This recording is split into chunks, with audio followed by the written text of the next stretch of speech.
I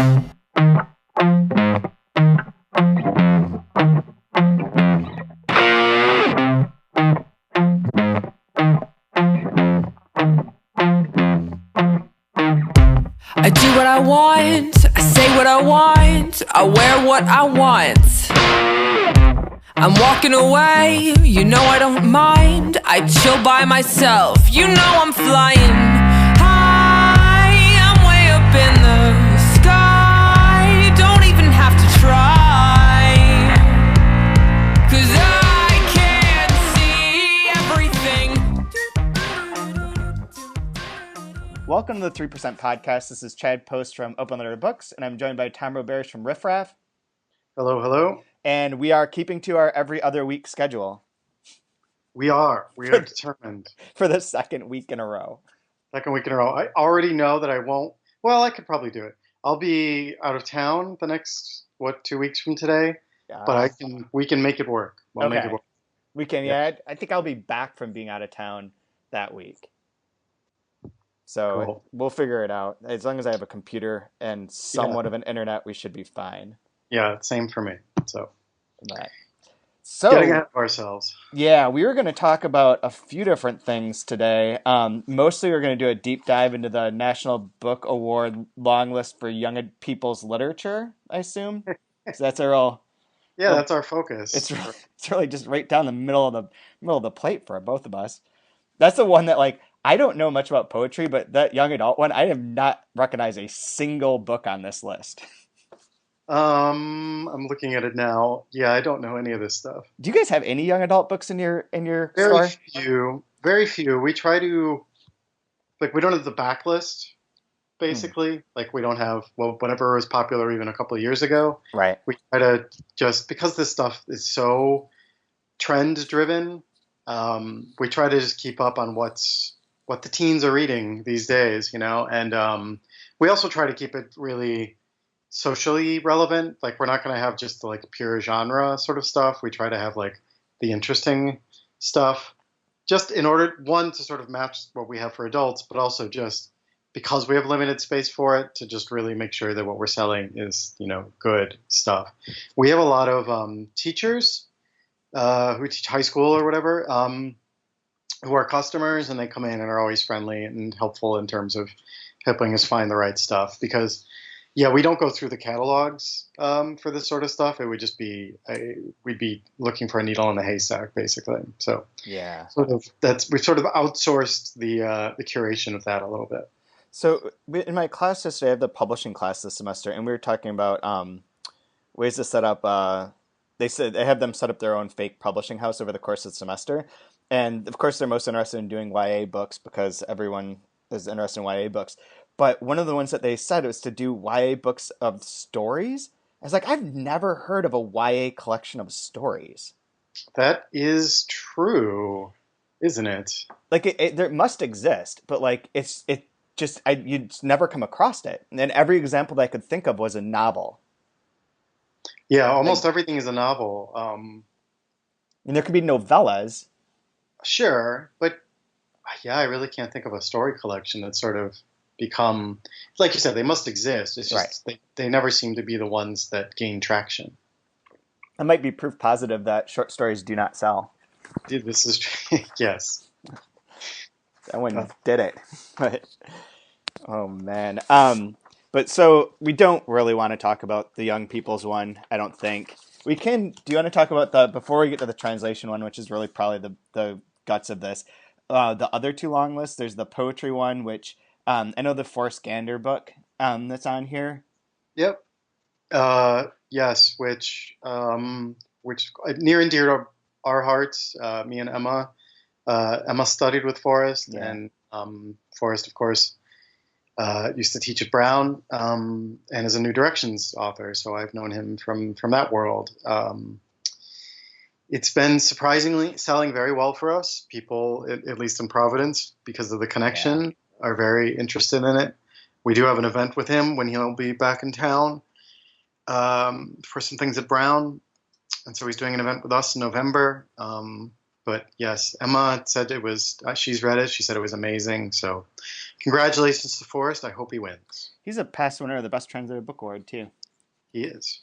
The other books on here I don't know, but the one that everyone talks about is Terrence Hayes' American Sonnets for My Past and Future Assassin. Yes. And I think that'll probably end up winning, unfortunately, for your prediction, but people love that book. Yeah.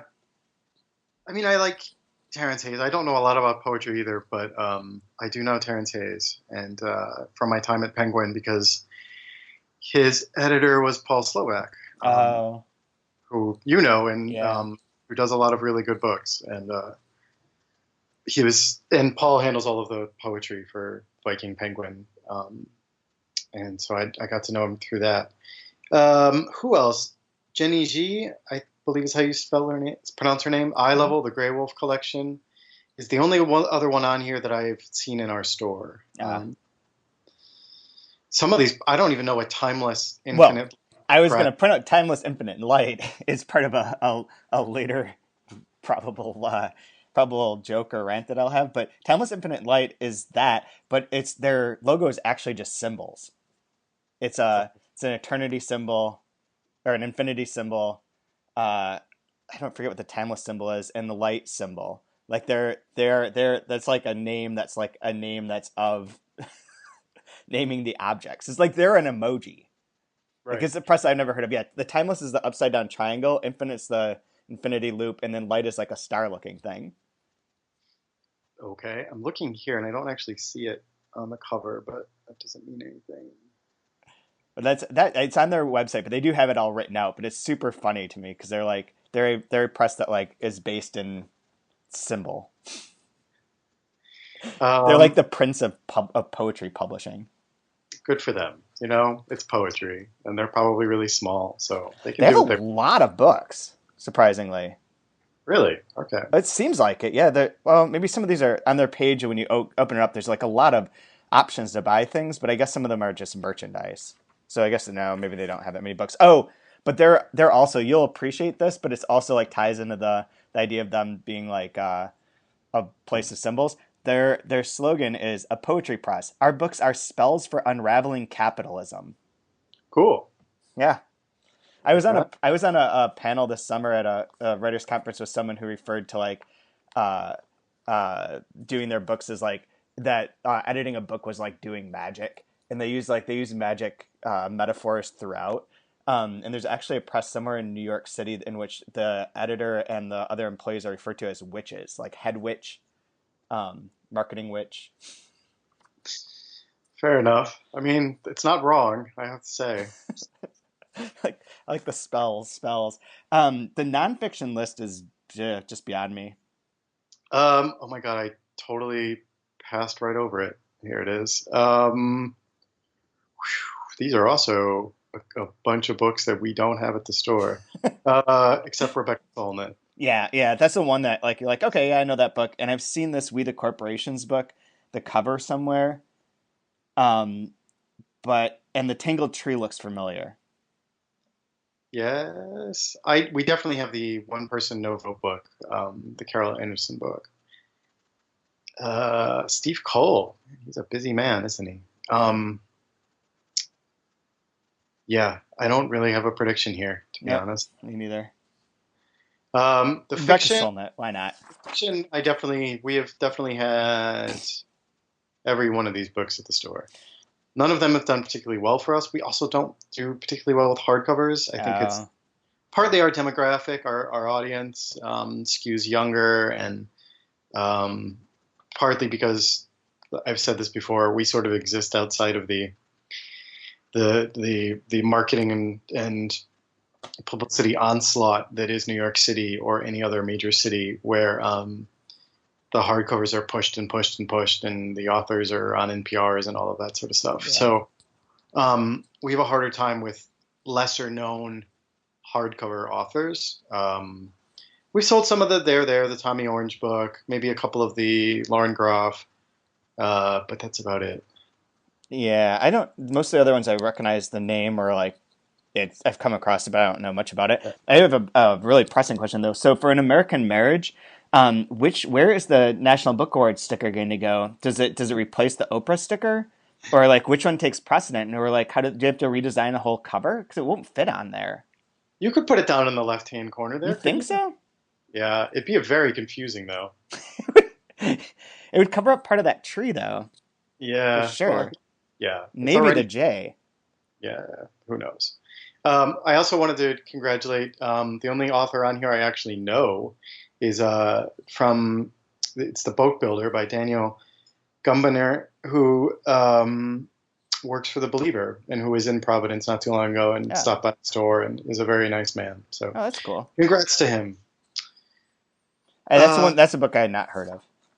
yeah, I mean it's a quiet novel about sort of a quiet life sort of thing. It doesn't have the sort of pressing social weight that a lot of these other ones do, Yeah. which is just a result of the age we're in, I Yep. suppose. Which It's very well reflected, for better or for worse or for whatever. Like the sort of diversity of publishing, or like leaning into that part of it, and like getting the different voices and different people from different backgrounds represented on these sort of lists is very evident. yes, And like there's like not there's no complaint or anything. It's just very, very clear. yeah, no, and after 50, 60 years of a lot of white men winning these things, it's about time. So, I don't all know. right. Yeah, I don't know if there's anything. Is there anything that was left off of the fiction that you thought would be there, or should be there? Because that's one that Part, seems like you might have an opinion. I'm trying to think of something that just blew my mind that was by an American in this past year, and I'm having a hard Did time. Helen DeWitt have a new book this year? She did. It was a story collection, though, so I can understand why. Maybe Okay. not. I'm almost done reading the Richard Powers book, and I do like Oh, that. that's a good one. Yes. Why? I wonder why that didn't make it on. Are you enjoying it? Yeah, I'm listening to it on an audiobook, so sometimes I drift in and out, and I'm like forget things, but I do like it. So Yeah. it's maybe a little preachy at times. I am dying to read it and just waiting for paperback. I tried to find one when I was in London Uh, airport for 4 hours on our way home, but did not find one. So yeah, it's a big fucking book too. it's a big book. It's a Yeah, big, yeah. it's long, but I like that. I don't know what else. There's always those lists of like I saw a list yesterday of I think it's the New York Magazine decided like the 21st century canon or some garbage like that. I think if I looked at some list, there'd be a couple books I would expect to be on here. This seems completely normal. Yeah. All right. But I do Moving. have opinions about this other one. I have a lot of opinions, and I'm sure you do. I am gonna try and rein most of them in, but not all of them. I wrote a long thing about it that I will probably never see the light of day. In part because I fear that in this world you can take anything that's nuanced and take any bit of it out of context and make it into something that's bad, especially via Twitter. If you try and write something nuanced, it's impossible. But if we say it, talk about it here on the podcast, no one can clip the podcast to just that one line and make it look stupid. They'd have to listen to it, and we'd get a download, and that would be good for us. So fuck it. So the National Book Award resuscitated their translation award. They came up with 10 books on the long list. Should we read these, or does it even matter? Well, we might as well. I'll read the first five, I guess, if I can Sure. pronounce Yeah. everything. We'll Good see. luck. First, Disoriental by Negar Javadi. I really wish they'd put what language these were translated from. They did not. You Yeah, I might. know. I always hate that. Translated by Tina Cover, and that is from Europa Editions.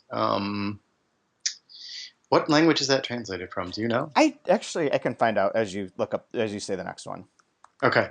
Next up, Come Madre, Roque Larroque, translated from the Spanish by Heather Cleary, which I know only because Heather Cleary translates from the Spanish. It's from the French, Disoriental. Okay. And that is from Coffee House Press. Next up, The Beekeeper, Rescuing the Stolen Women of Iraq, that is by Dunia Mikkel. That is translated by Max Weiss and Dunia Mikkel herself. That's from New Directions. Up next, One Part Woman by Perumal Murugan, translated by Anirudhan Vasudevan. That is from Black Cat Division of Grove Atlantic. Excuse me. Next up, Love And that one by is from Tamil too. Tamil. Okay. Next up, Love by Hane Orstovic, translated by Martin Aitken, and that is from Archipelago. Assume it's Danish. I assume Danish. Sounds good. You're up. Gunhild Øyhag, Wait Blink, A Perfect Picture of Inner Life, translated by Carrie Dixon, I believe from the Danish as well. Or no, wait, that might be Norwegian. But that is a book that involves more references to P.J. Harvey than any other novel that has ever been written in the history of novels. Domenico Starnone, Trick, translated from the Italian by Jhumpa Lahiri. It's from Europa Editions. Forgot to mention Wait Blink is from FSG. Yoko Tawada, The Emissary, translated by Margaret Mitsutani from the Japanese, also from New Directions. Olga Tokarczuk, Flights, translated from the Polish by Jennifer Croft. That's from Riverhead. And Tatiana Tolstoyaya, Ethereal Worlds, translated from the Russian by Anya Migdal, and that's from Knopf. Yeah, it is. The Wait Blink is Norwegian. Norwegian. Okay. So, your general thoughts first. My job here is to basically stand aside and watch. I don't think that you should do that. Okay, so there's a couple different things. The point of the whole award or the whole list, this is where I'm going to get angry and say things that I will maybe regret. The books themselves, most of these are just boring. I don't think that this is a very exciting list by any means, or like a super enthralling, like turn people on to translation. I think it's pretty forgettable, and that's unfortunate. The likely winners are Flights, maybe Disoriental. Como Madre is maybe the most weird and interesting that's on here. I think Trick is a dumb book, and I think The Emissary is a bad book. But that's whatever that is, that is. So for the most part, it's boring. Okay, so here's the next part. I've got 3 parts to what I don't like about this. The next part is that you can't criticize this list very well or engage with it as any human being, because there are very few human beings who have read most of the books that would have been nominated or eligible for this list. Whereas for like poetry, I feel like the poetry community is so invested in reading a lot of poetry and are capable of reading a lot of poetry that they can like be like, that's stupid, this book should be on there, this book got left off or got snubbed. With the translation, you have none of that, because there's like 50 people in America that would probably be like literally qualified to have like opinions on which books should have got snubbed or didn't get snubbed for this, which has a weird effect in my mind of the way that the media treats this as being like, well, this is it, this is the best, these are great. And I don't know what they're trying to honor here. These aren't the best books that were translated, and they aren't the best translations that were done. So it's like, it's some weird thing. It's also very evident with the number of big presses that are on here that there's always a desire on the part of people for these panels to promote the big presses because they're the ones who pay money and give more attention to the translated books. So I feel like that's like, there's not gonna be a year in which Knopf and FSG and Riverhead don't have a book on this list. That's for sure. And I also find it insulting. And this is the part that's like personal and wrong, and you can tell me I'm stupid and all that kind of stuff, and that's fine. But it's really hard that not, aside from Archipelago, and to a lesser extent Europa, that not a single one of the presses that are dedicated to doing translations is on here. And I've done something at like a high level, like Open Letter has for 10 years, and then not get on this fucking shit list feels insulting. And it's hard to get past it being insulting on some weird level. And it's not supposed to be, and I know that they have very mediocre taste, and it's right down the middle of the plate, and it's safe, and that's what the National Book Award wants. They don't want things that are interesting or edgy or weird, but it just feels insulting to like, it's unfortunate and a bummer that none of the presses that are actually putting in the time and effort and the money and the experience and the knowledge and all of that and doing it over and over again for like this minimal sales that they get, can't get one fucking nod on this list. Also, the judges, I disagree with the makeup of the judging panel as a whole, which we can talk about in a second. But Sanana Toon is also the judge of the Pen Poetry Prize, which seems to me very strange. Like, why both? Why both? I don't have anything against him, but like when I saw that, I was just like, what is this? Like, this is all whatever it is, whatever, like one little group. Plus, all these presses are in New York, with the exception of Coffee House, so it's a pretty New York centric sort of thing. But I think that as a whole, as the judges, I would prefer if this were done by American authors as a whole, and a bookseller, because they have to have a bookseller in every one of them. That's cool. That's great. But I think it would be more interesting if this were done by American authors and not kind of categorized as like, oh, well, the translator who has a vested interest in all of this, every translator would. Translators should be on here because they have a vested interest. They have a different way of approaching these books. And then foreign authors, because foreign authors will know something more about international literature. Why not have this be judged by American writers and treat it as books? It would have been a far more interesting list, I think. I agree with the last part about the American authors versus the foreign authors. Um, Especially when, I mean, I could be wrong, but both of the foreign authors on here live in America now. Yeah. Which is not to say that their taste or interest in international literature has been blunted by living in America. It's just they're kind of getting it both ways. Mm-hmm. Do you know what I mean? Like they're not living in South America or, Eastern Europe or something where they're totally immersed in that sort of. They both live in New York City, where all of these judges, with the exception of Karen, live in New York City, where you're part of the New York City, scene. Yeah. It's a very New York City event or list and set of books and everything. It is. It definitely is. And wait, so is Karen the bookseller? Yeah. She's from Elliott Bay. Elliott Bay. Okay. I also think as I look at this list, it might actually be helpful to know who these judges are, what they do exactly. It's just a list of names, which, we would know more about that. I mean, I know who all these people are mostly, what they do, but I feel like it should list their credentials or whatever right here on the main page. But that's a very minor point. I do agree. It does seem like a very New York list. It seems very focused on, like you said, they're sort of playing it safe in a way. I don't know that their ambition is to have the most interesting sort of experimental, maybe that's the wrong word, but sort of challenging sort of literature in terms of style on here. A lot of these are a very straightforward style on a sentence level. I said the Start None book is anti-style. But yeah, you're not going to get, well, here's another one. Krishna Horkai is not on here, and he had a new book this year. So, didn't he? Yeah, I don't know. Maybe I think you're right. Last year. I can't remember, but their dates are all screwy too. Yeah.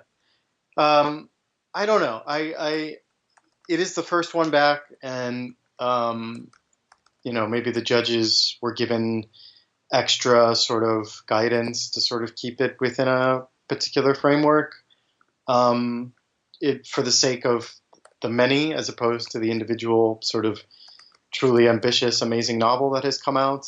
I do think it's weird that the Knausgaard is not on here. Yeah, because as a sheer monument to translation and to honoring translation, that I'm in the middle of it. I understand that people think it's really boring or think whatever, but it is a thing, right? And it should be there. Yeah, I mean the translation, and look, it's not the kind of thing that interests me, but I understand that the translation is masterful, right? And and I and singular. Don't think that they're trying to expressly acknowledge the translation itself, right? I think they are trying to give an award to the overall sort of combination of book and translation, and that's fine. But okay, maybe Knausgaard doesn't have to win, but maybe give them a nod for publishing such a phenomenal piece of art, With the exception of Flights, these are all pretty small books. Yeah, I would argue that a few of these are aggressively small. Yeah. Like the Emissary? Emissary and the Beekeeper, and even Come Madre is pretty short. Yes. Wait Blink is middle length, but you could read it in 2 hours because it's just like a rom-com. I will say the only one that I haven't read that I would like to on this list is Wait Blank. I wrote a long ass thing about it, and it was it was very complimentary, but like it was a book that I was like, yeah, that's fine. Like that was good to write about. Like I don't think it's like a book that you're like, dude, that's worth it. Like I'm gonna promote that. Like it's just a book. Yeah. Like, Which is, I what mean, are they trying to accomplish? I just don't get what the point is. I don't get what the point is. I just don't get it. I don't know. I will say, if this makes you feel any better, and it probably won't, uh, that this is not one of the awards that moves books. You I know know. why? In a large way, booksellers all across the country will be trying and putting up displays of all of these books, and when the winner is announced, they will try again, and maybe the fiction winner will get a little bit more attention, but it's not like the morning after the Nobel is announced, or oh wait, we're not getting a Nobel this year, nor is it like the Pulitzer. Mhm. This is more of an insider baseball um, sort of prize that the general public has never really come around to. And they are trying. They do this sort of Oscar night sort of black tie affair that is webcast and all of that sort of stuff, but it's still very New York City, inside the publishing world. Um, and that's fine. I mean, the writers, obviously, this is huge for them, and congratulations to them even getting on this list. And if they win, it's a huge, huge thing for their careers, and it means a lot to them, and they should absolutely feel like it's an accomplishment. It's just as a bookseller, and as the publishers hoping to get something out of this, temper expectations on that front, at least for the foreseeable future. There's a huge amount of cultural and social capital that can go with it. Like even if it doesn't sell, it's a morale thing. It's an Exactly. honor Absolutely. thing. There's a lot of like benefit to just Sure. being acknowledged on a national stage for the fucking well. I'm gonna stop myself. I picked which books would be on here, and I was right about three of them. Only three, huh? No, I was right about two of them. I forgot because Fox by Greshik isn't on here, which I don't. I keep not being able to take this seriously. No, I got Flights and Wait Blank. There's no Dag Solstad on there either, Oh, yeah. or that Alicia Kopf book, which I suspected would be on there. Um, That's all in the article about Wait Blank, which is really just 6 points about why I like the book and why I don't understand what a perfect picture of inner life means as a subtitle. it is interesting. I mean, that's all books, Also, basically. also, I believe Wait Blank is a reference to a cursor, which is very Ah, interesting. okay. Um, the other thing that, like, as I stare at this list over and over and over, they do seem to be very contemporary. Mm, Like, all of these were written in the original language not that long ago, that's true. Unlike, like, I'm just thinking, I mean, this is obviously a huge personal bias, but like books that Emma has translated this year that have come out include the Depont, which is out now. She wrote that in the 80s, Yeah. like it seemed unlikely that that was going to get on here, if only for that reason. And we always forget. I mean, you probably don't forget, but I think a lot of people, when they read translations, aren't always aware that a lot of these things take years and years and years to get into English for a variety of reasons. And so they aren't as contemporary. And that is for whatever reason seen as a knock when these Dude, sort of lists are composed. Flights is super old. Is it really? Oh yeah, we rejected that book in 2008. Oh, huh. I didn't. One of our other board members did. But that book is old. But the rest of these. The other one I'm not sure about is the Tatiana Tolstaya one. I don't know when that one would have been from. Yeah. But the rest of that I think is true, or at least within a few. But like, so is the Ugreshik book. I just don't get it. I do think that this is my conspiracy theory that I'll lay out for you. That when this first came out, and I wrote the long, like sort of like breakdown of the cost that it would take to participate in this, because you had to pay to submit your books, but you have to promise to pay a marketing fee. You have to pay to bring your author and your translator to that award ceremony. You have to pay for the award ceremony. There's like a series of fees that are involved if you're a finalist. All of these presses can afford those fees. They decided that they made a statement after they released this that they were going to waive some of those things for smaller presses and help out with bringing authors to the event, or like, supporting the smaller presses that wouldn't otherwise be able to afford it. But none of those presses are on here. And I'm just going to make that my conspiracy theory of the moment. Take it as seriously as you want, everyone. Go put that on Twitter. Is that true even for poetry? Like, does Timeless Infinite Light really have money for this? No, I doubt it. But I think that they will waive the part that they'll waive for the other ones is the cost to get into the gala. Right. But they make you pay for the rest of it. But for the overseas flights, they're saying that they're going to have to help pay for the overseas flights. But I don't think that's a problem for any one of the presses that are on here that'll be finalists. So it's not really an issue suddenly. Right. Just curious.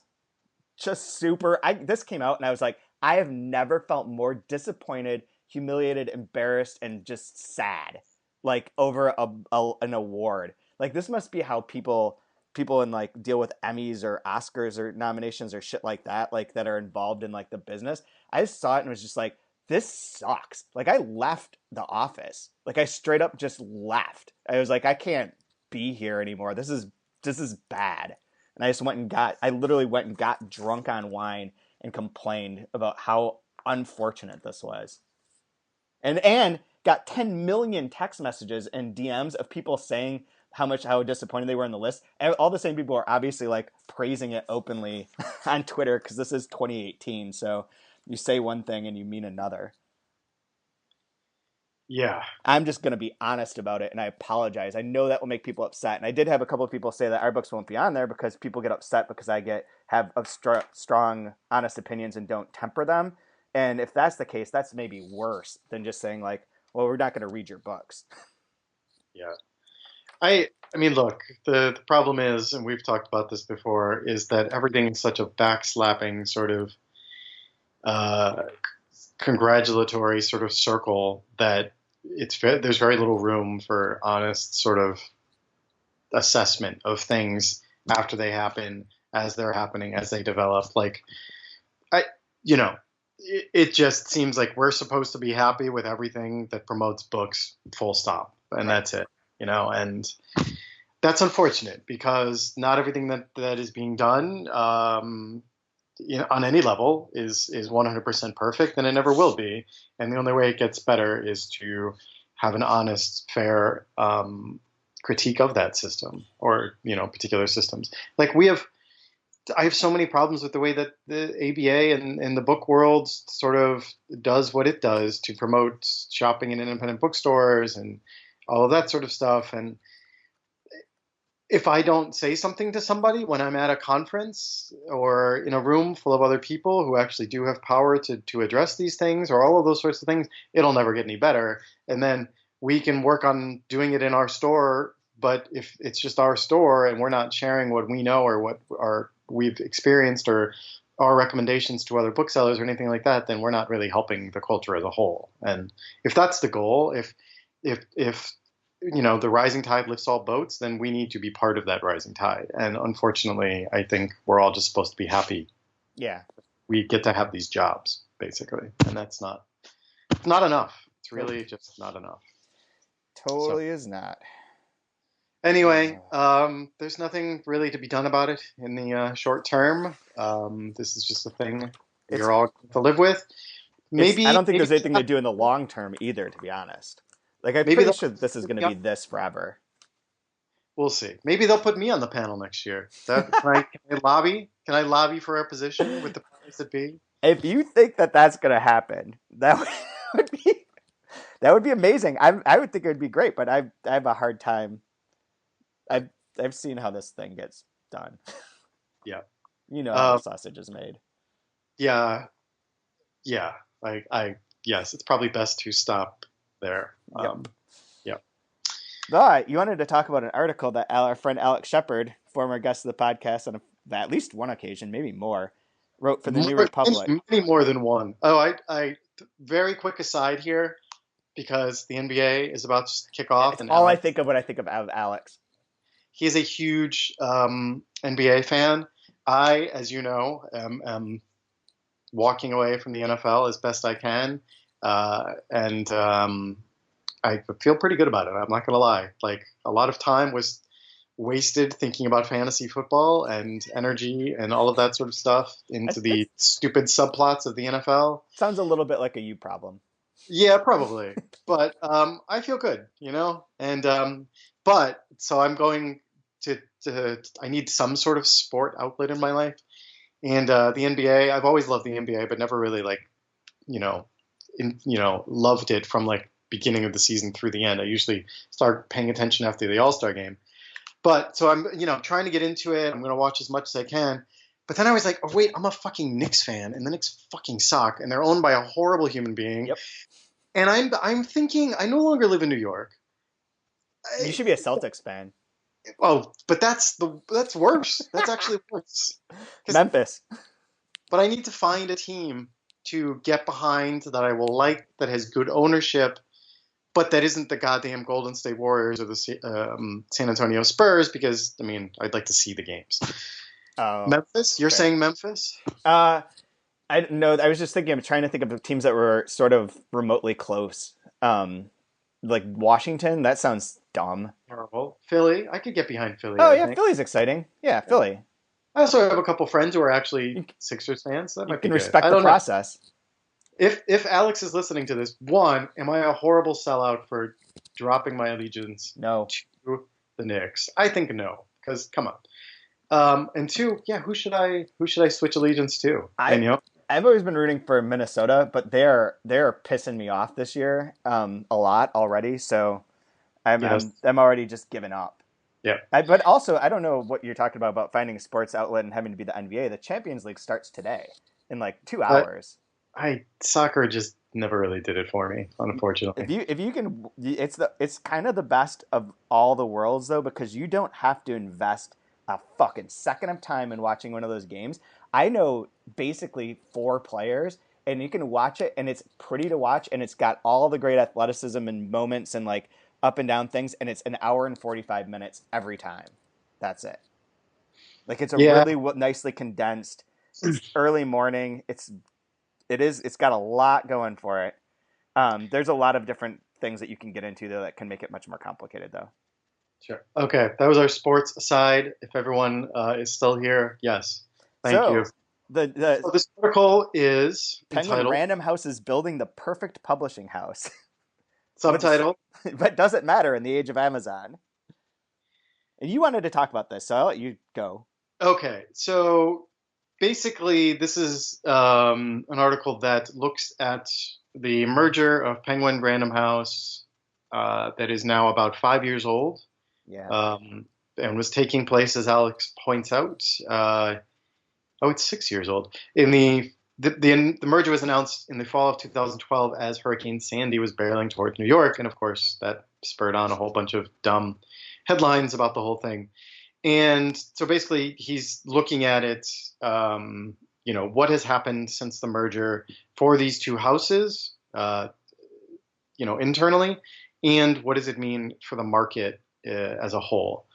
And basically the concerns were when they were the merger was announced, and merger, he points out at some point, is sort of a misnomer because basically Random House acquired Penguin. Right.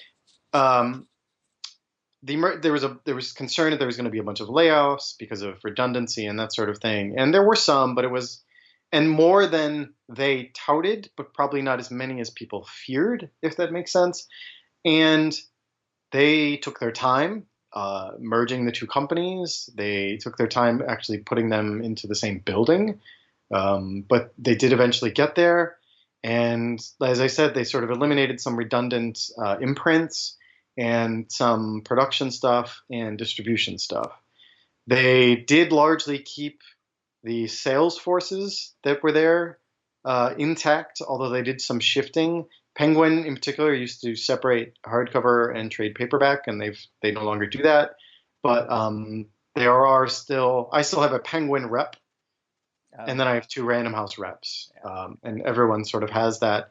And the other thing they did was sort of expand in a certain way the non-bookstore sort of sales force, which means selling to non-traditional or non-bookstore sales outlets, which can be anything from a museum that has a gift shop to a somebody who meets with Urban Outfitters because they always have like quirky little books, mixed in with piles of T-shirts and things like that. It also there's separate sort of channels for large sales, which is to institutions, to Apple for whatever, to those sort of things that happen because they just don't. Apple does not go through a bookstore when they have a guest speaker come and they want to have copies of the books. They just go There's, directly. who makes a lot of money off of that as a bookstore is the one in Philadelphia. Oh shoot, what's the name of it? I'm blanking out, but they do that thing. They're like a wholesale for big corporate purchases. That's interesting. I mean, we would like to do more of that, and we have some people that come to us and want to facilitate all that. But Just a fax. yeah, it's honestly easier if these people just went directly to the publisher, but they don't know how to do that. So I'm happy to be that for them. But so Penguin and Random House are very good at doing all that sort of stuff, and where are the numbers here? Just you mean the okay. So to make just clear how big Penguin Random House now is, they are bigger than their four other the big five as it is now, four other large corporate publishers combined. Yep. Which is mind blowing.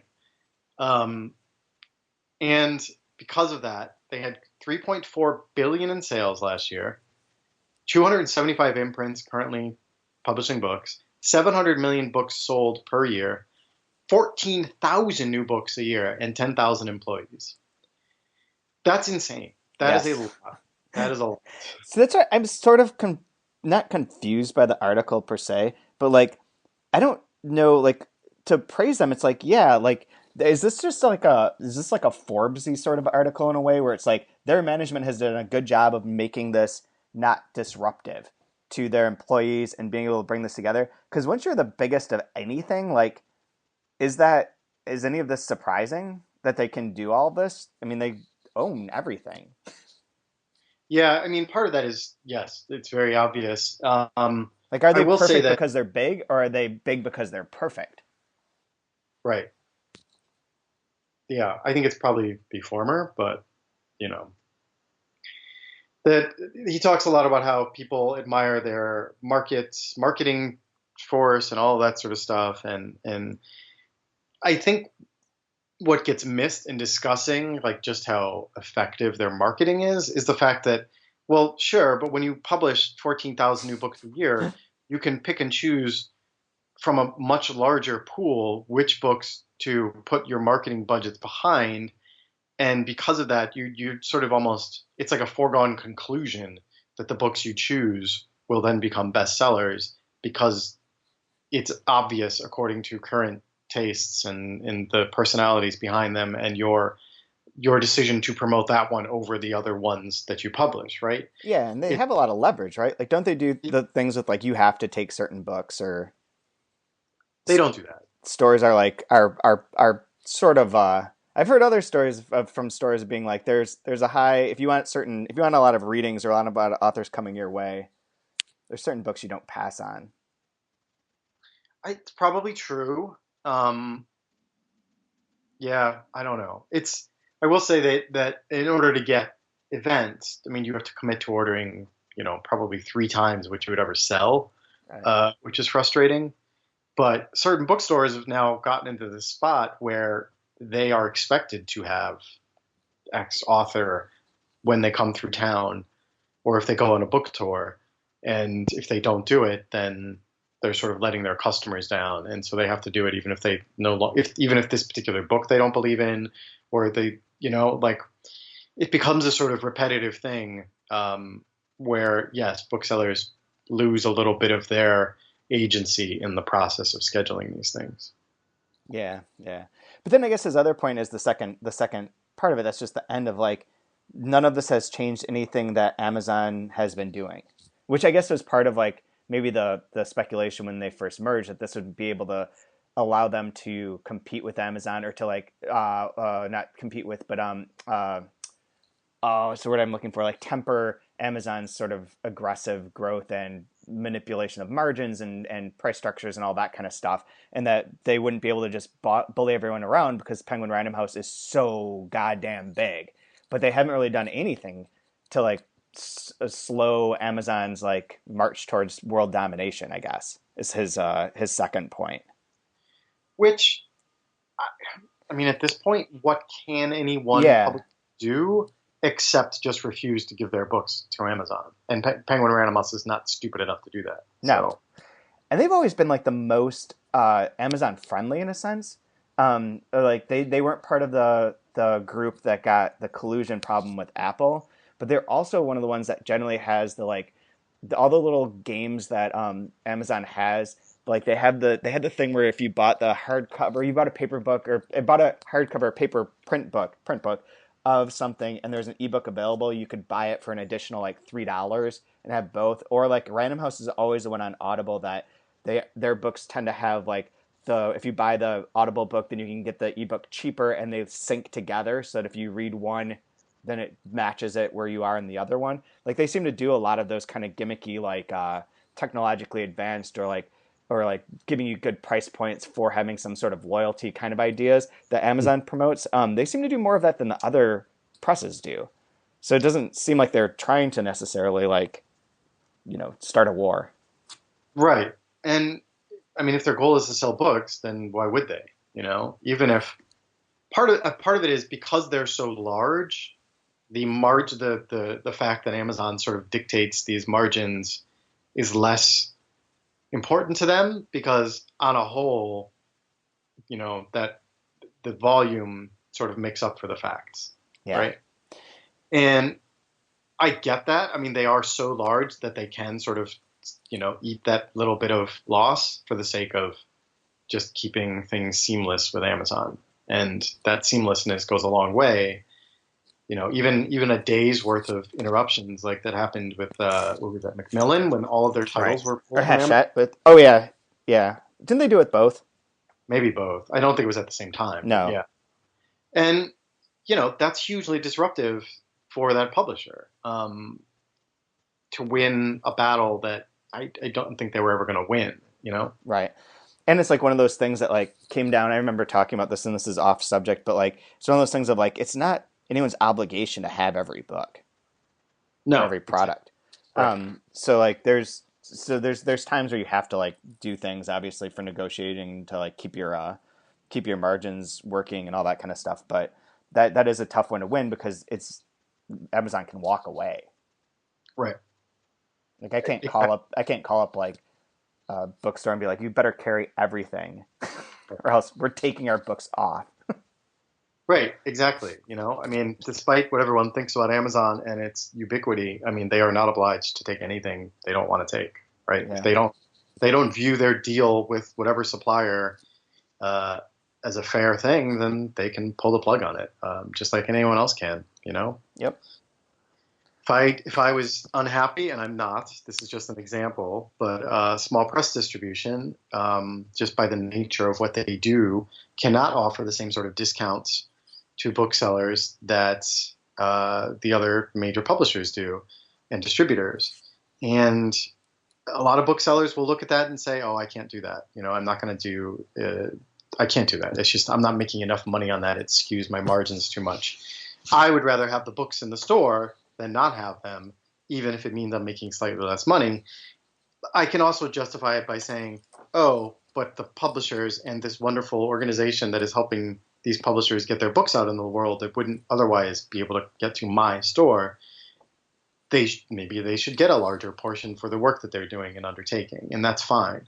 But not everybody is going to look at it that way. Not everyone. Some other people are going to look at it as a strictly dollar and cents sort of thing, and not worry about whether or not their customers might actually like the things that, are being offered by these people. They just think, oh, there's so many other books I can carry, I'll just carry those.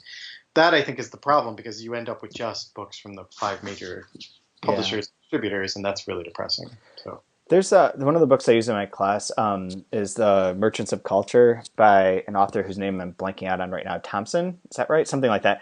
And part of the thesis is, it's a pretty solid like textbook on how publishing works and its different facets and and stuff like that. And it goes through a lot of different data and information. But the main thesis, if there is one, is that because of how everything works together in this like ecosystem, there's really no room to be in the middle anymore. That everyone's has to be like hyper big, super big, or very small, and that being in the middle is almost impossible. Like you're squeezed out on all sides. And this seems to be like one of those examples of that, where like their size is they're one of the ones at that side, and then there's all the places like Timeless Infinite Press that are at a different side, and those two things seem to exist concurrently. But if you haven't already become established and been in the middle, to grow to the middle is a pretty hard thing. And I don't know where you put the middle, but it's definitely there's a lot of room in between those two. So what would you say is the middle? I think the middle for me would be something the size of Norton. Okay. That's fair. And that Norton has such a history and such a setup that they can exist where they're not one of the big five, they're not that, but they're much bigger than most everyone else that's of the literary side of things. I don't know where you put things like Source Books or some of these other presses that like don't really even know what they do, but they make tons of money because they're doing books that I don't notice, because they're like gift books or whatever, the type of thing. That there might be some other examples like that, but for like the world of books that we usually talk about, I would put Norton as that kind of middle. Yeah, Grove, I suppose you might put in that same sort of list. But through their merger, maybe. But like, I think Norton would still be bigger. Yeah, Norton is definitely bigger, but I mean, in terms of like how many books they publish, and their operating budgets, and that sort of thing, they might be similar. Actually, Norton does not, shockingly, have that many employees. They're a pretty tightly run ship. But they're just the sheer volume of their educational sales. Yes. Yeah. Would be astronomical. They have 500 employees according to Wikipedia, and no information about their revenues or anything, because they're owned by their employees. Right. Yeah. Do you have anything else to say about this? I do. I think it's weird to be a small publisher now, and I think it's pretty discouraging, I think. Yeah, 20 years ago, it might be like a time to be optimistic about small publishing, because there was this feeling that the culture really wanted to embrace those sort of things, and there was room to start small and get bigger over time. And I feel like now everyone expects small to stay really small, and that the culture that appreciates those sort of things has also shrunk a little bit, because larger corporations have made an incredibly, and let's be frank here, effective case that they too are quote unquote, just people, and corporations have become sort of almost like friendly brands as opposed to corporations, and it's sort of blurred the lines. Like Riverhead, I know I don't want to get into the specifics of why we're doing this unless you want to go ahead and say all this, but like they're so savvy on social media and all of their marketing and everything that people forget that they are just a large corporate publisher, right? And I think that has sort of tricked people into thinking like, oh, they're the same thing as like a small independent press. Yeah, there's what gets obscured within it is that the things that they can do to market themselves in ways is dependent upon them having a significant amount of corporate backing and money, and not because they're creative. Like they are creative, but the creativity is also premised upon being able to have the money to do that. Right. And that all goes hand in hand and becomes like a weird self-replicating thing, and people pay attention to the shiny object and not to anything else. The other part that was one of the statements in here that I did want to mention that's crazy, and it sort of doesn't necessarily like back this up with data, but is where at the end of one of the paragraphs it says corporate publishing in the 21st century is driven by bestsellers. Both the backlist, older books, and the midlist, non-bestsellers, have never had less impact, making it all the more important to score big hits. Yeah. I mean, I can only speak to my experience with two publishers, one of which, Penguin Books, obviously did depend on its backlist quite a bit. because of all the classics and the amount of loyalty to those among academic circles and those sorts of things. And of course, New Directions, which again heavily leans on its backlist because for the same reason, because every kid in America is reading a Tennessee Williams play at some point, and things like Nausea and all the poetry that they publish is sort of still studied because it's now become the canon, right? Right. But publishing to become the canon in 2018 is incredibly difficult. Like Yeah. New Directions had to wait 50 years for that to pay off, So how do you do that now? How do you do that now?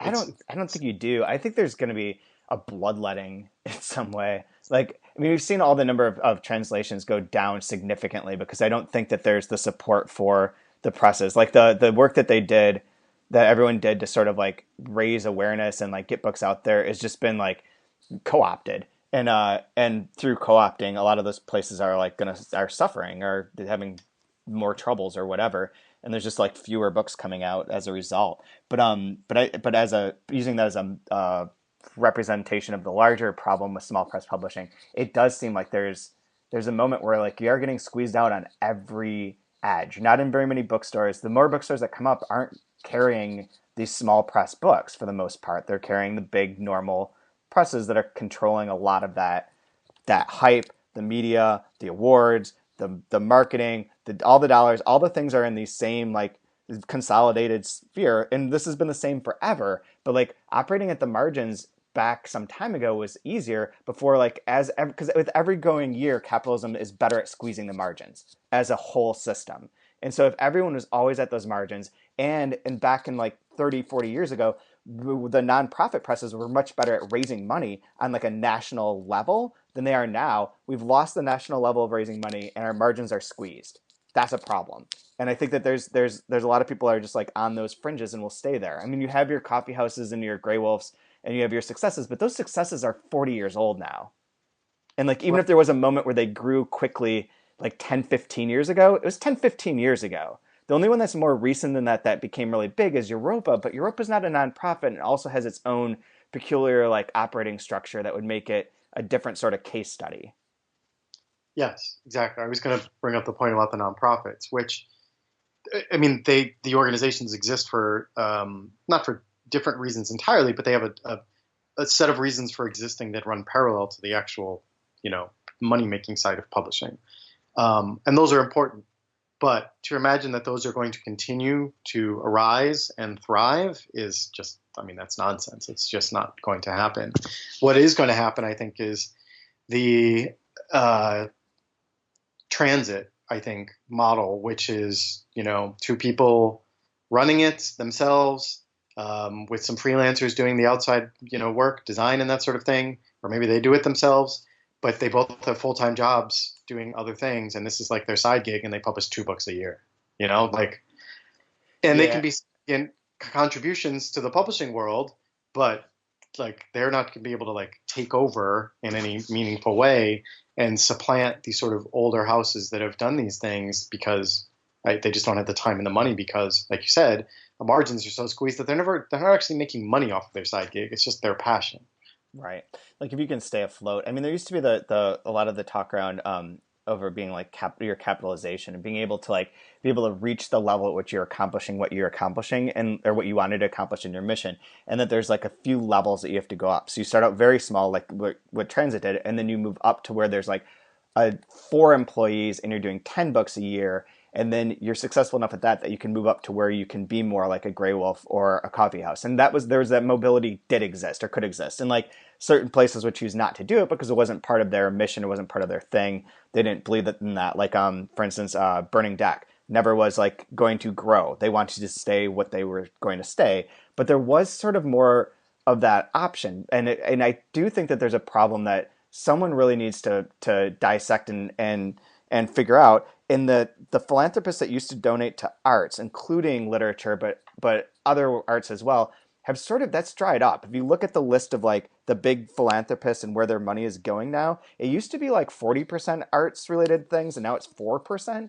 And there's more money among those philanthropists and less of it going to the sort of arts thing. And I think that there's something happened there, and everyone does it very locally, and certain people do it very well, and certain foundations are there to fund certain presses very well too.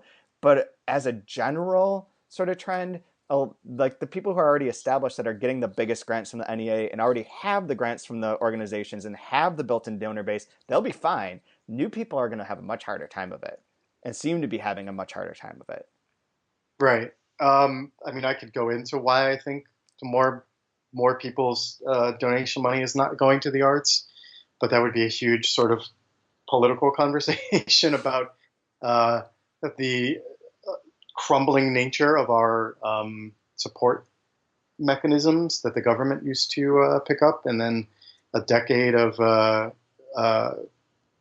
right-wing politics in America have sort of dismantled a lot of that and pushed it onto the private sector. And so those things, and especially as these things get worse and worse, they require more focus and more money drawn that way, which is really sad. And it's hard to say, like, hey, you should be donating to a press when, like, yeah, these refugees from a war that we started overseas actually need more help, just, living, and they're going to get some donation money. That's not I understand why that's happening. It's just there are reasons for it beyond just there's a crisis. It's like we created the crisis, unfortunately.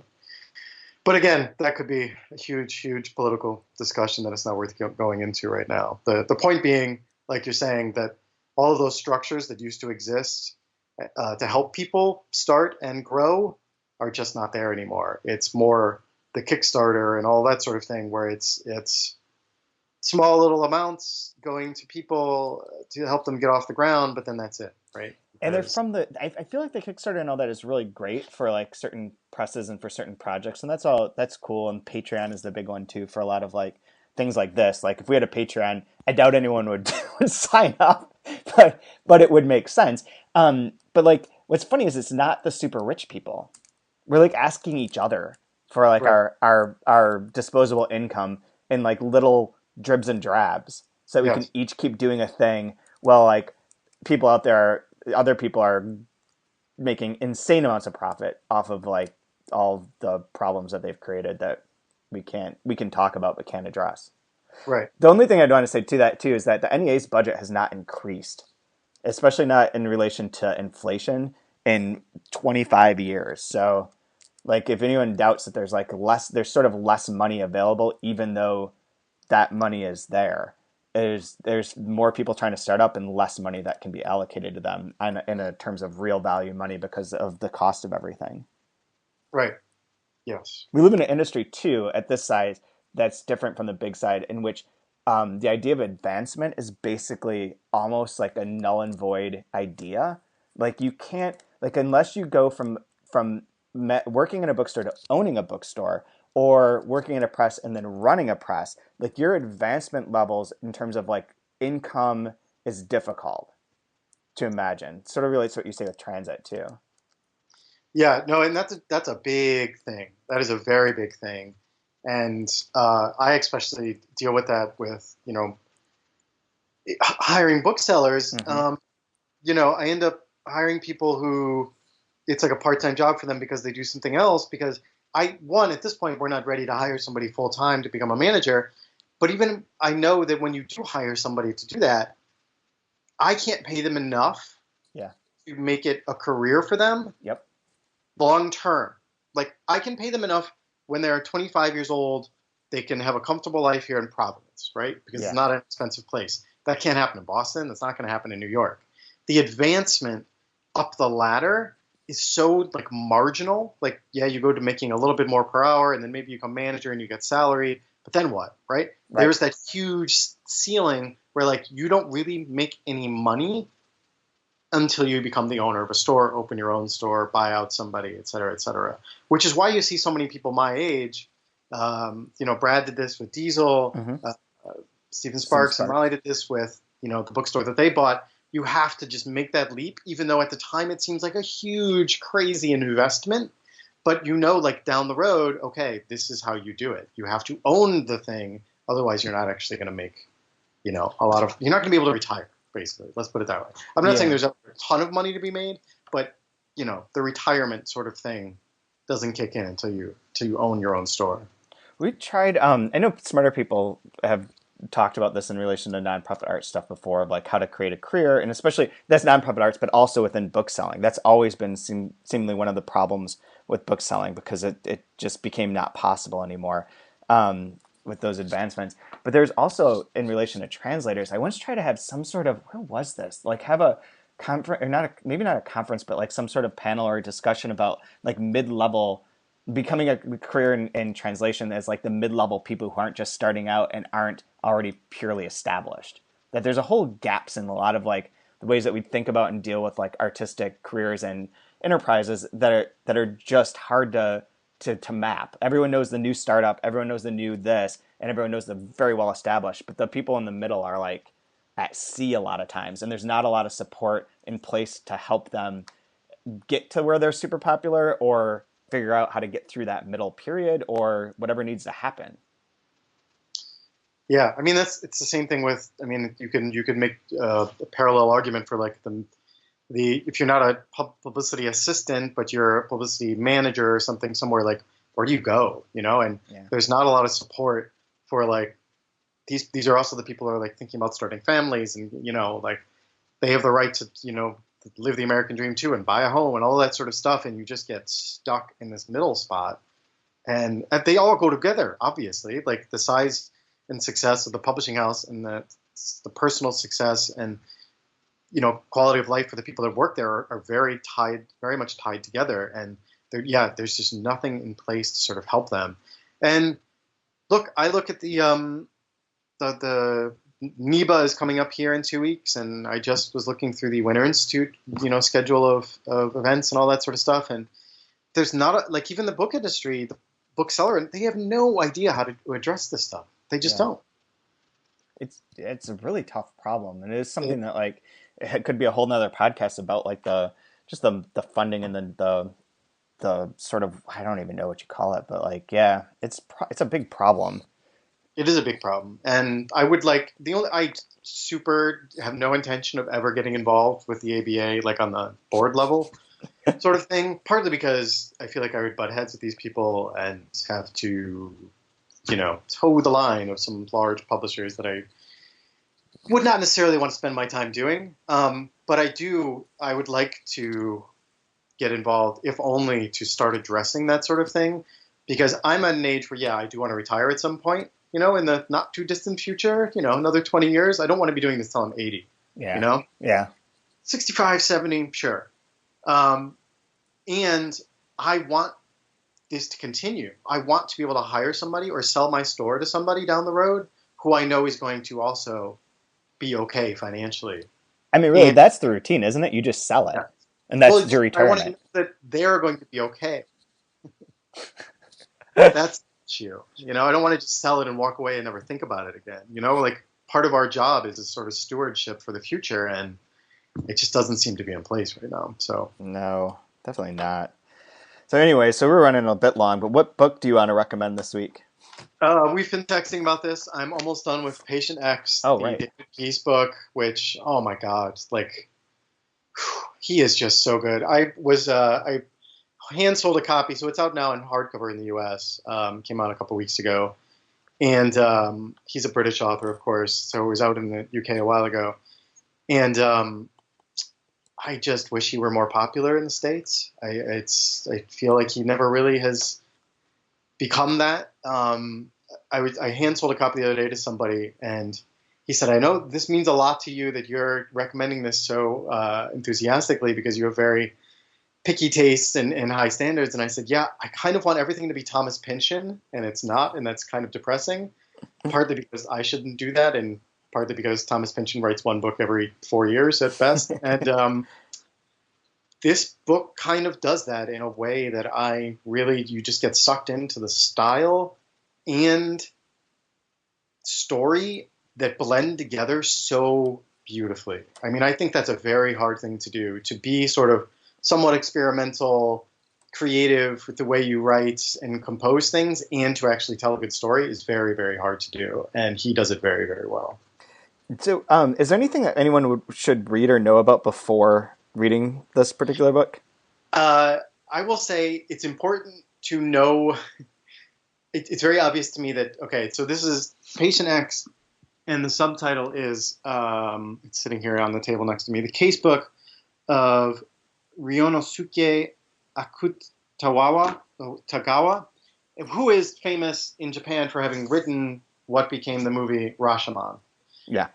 If you haven't seen Rashomon for a long time or are not familiar with the way that Rashomon is composed and what it does stylistically and why it does those things, you might not get everything that Peace is doing with the book because he spends a lot of time sort of not holding your hand, but sort of laying this little breadcrumby trail to say like, here's Ryu sort of getting an idea for what Rashomon might become. Here's this little bit of inspiration. Here's this thought process.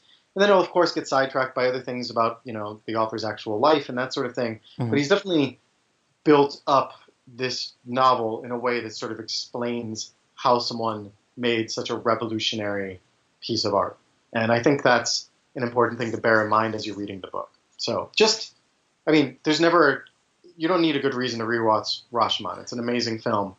But even just like glance at the Wikipedia page and be like, oh yeah, that's why I did this and this was interesting and whatever. Otherwise, just dive right in. Have you read the story that it's based on? No, I never have.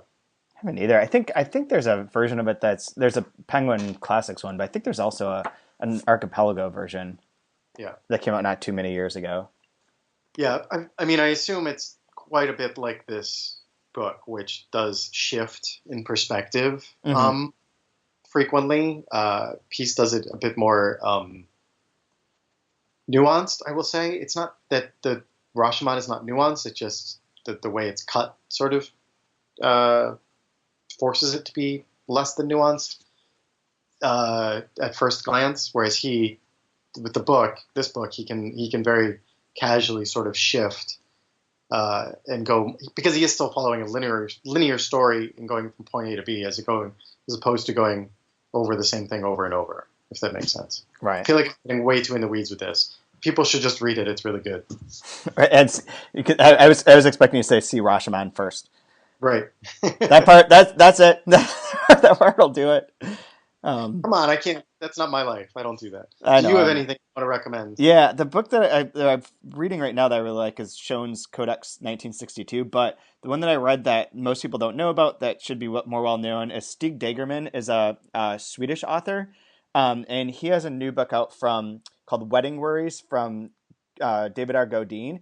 And he died tragically, very, very young. And I wrote a long thing about this that's on 3% about his book and sort of his life. But he died at the age of 32, committed suicide. He wrote a number of novels, though, and I've read most of them now, including Island of the Doomed, which is the first one I read, which is just fucking weird and strange and wonderful. And he was very much in the like kind of Faulknerian vein of writing, but very underappreciated because he's not alive now. His books have all been like getting published because his daughter is like a very good promoter of him and has been able to like keep working and keep getting his name out there and keep getting his books introduced to different publishers. And Godine's done a couple of them recently. And this one's set up where there's it's in like a rural town. It's all pretty like it's almost Krishna Horkai like with Satan Tango, where everything's like a little fucked up and a little run down, and no one's quite good as they seem, and they're all a little bit insane.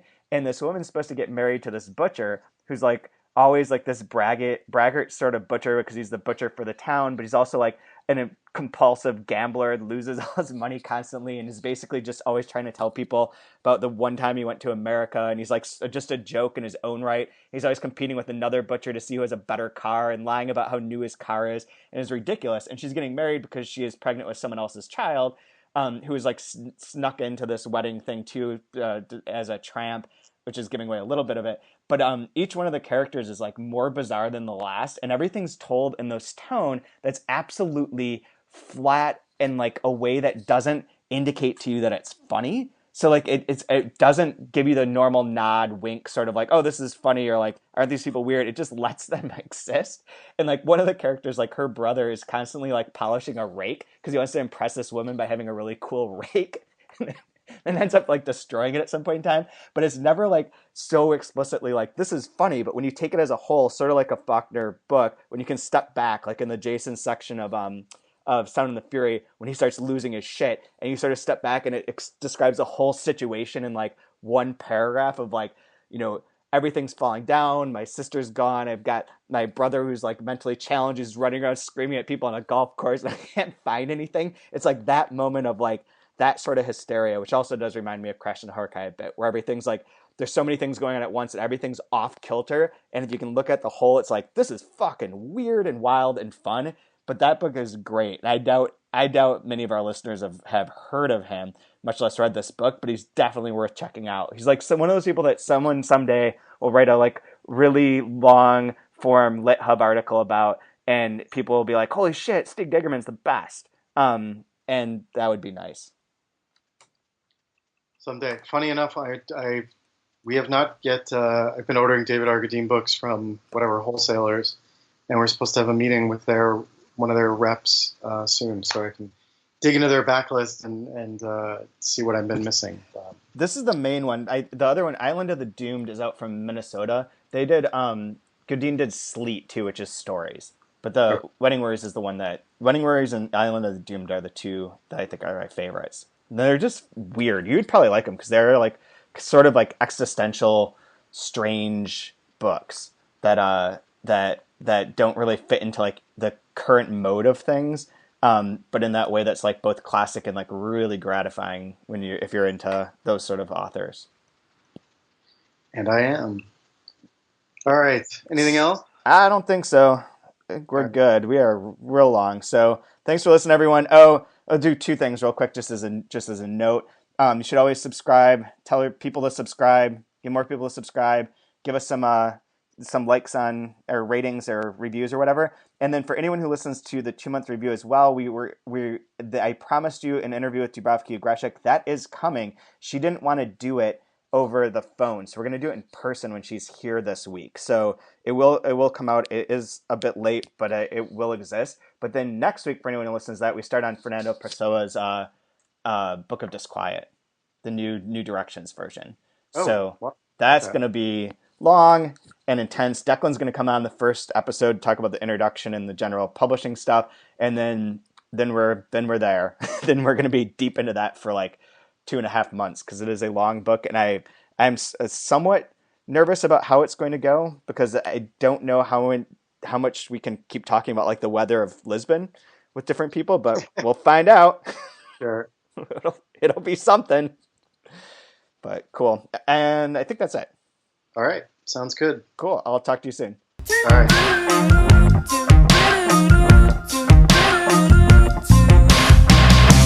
Oh, don't you dare go and push me around, 'cause I'll double down. 'Cause I don't care, no, not at all, and I never fall. And every time I roll the dice, snake eyes never come as a surprise. Dismantle you with your own tools, no time to explain. You know I'm flying